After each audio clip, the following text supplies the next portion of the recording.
Незаконско е решението со кое Скопска единица му одреди притвор на Сеат Кочан, тврди неговата одбрана. Адвокатот Никола Додевски доставил жалба до судот во текот на вчерашниот ден. Од одбраната велат: обжаленото решение сметаме дека е донесено со груби прекршувања на законот за кривичната постапка.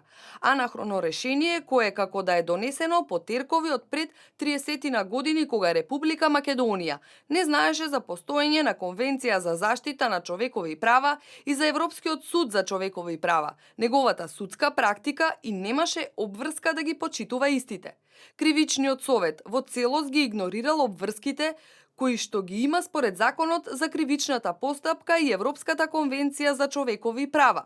Дури донел решение за притвор без да спомене дали во случајот постои основано сомневање за сторено кривично дело, иако тоа е првиот предуслов за судот да може и да размислува за мерката притвор. Од одбраната на Кочан велат и дека зачудувачки е што како причина за притвор се наведуваат според нив апсурдни тези, како на пример за тоа го наведуваат влијание на вештаци, иако како што велат е ноторно дека СЈО вештачењата ги спроведува со вештаци што самото ги избира и за чие што спроведување одбраната и осомничениот не се ни запознаваат.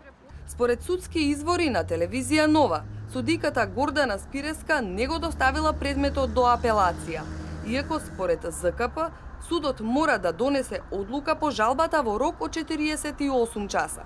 Сепак овој рок нема никакво влијание дали се работи за работен или неработен ден, бидејќи роковите кои се предвидени со часови не се пресметуваат во наредниот работен ден, туку само роковите кои се пресметуваат со денови. Зошто се држи предметот и се чека да истече рокот за одлука на апелациониот суд? Дали со тоа сака да се овозможи време за спектакуларно апсење на бизнисменот Сеат Кочан? Дали тоа беше мотивот што на одбраната решението за притвор и е доставено еден ден откако за истото излезе информација во медиумите? Се прашањата кои се отвараат во јавноста. Катица Јанева вчера рече дека судијката ја известила за нејзината одлука, уште пред да им го достави решението. И сето тоа се случува во, како што велат упатените, законски недозволената директна комуникација на судиката, која е дел од советот кој одлучувал по притворот со специјалната обвинителка. Решението не сум го видела, не знам ни дали е примено од наша страна, бевме известени од судијката дека денес ќе биде доставено. Од апелациониот суд денеска нема одговор дали Спиреска им го доставила предметот.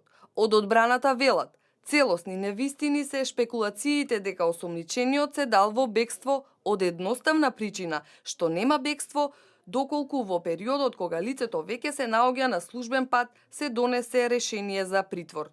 Токму таков е конкретниот случај.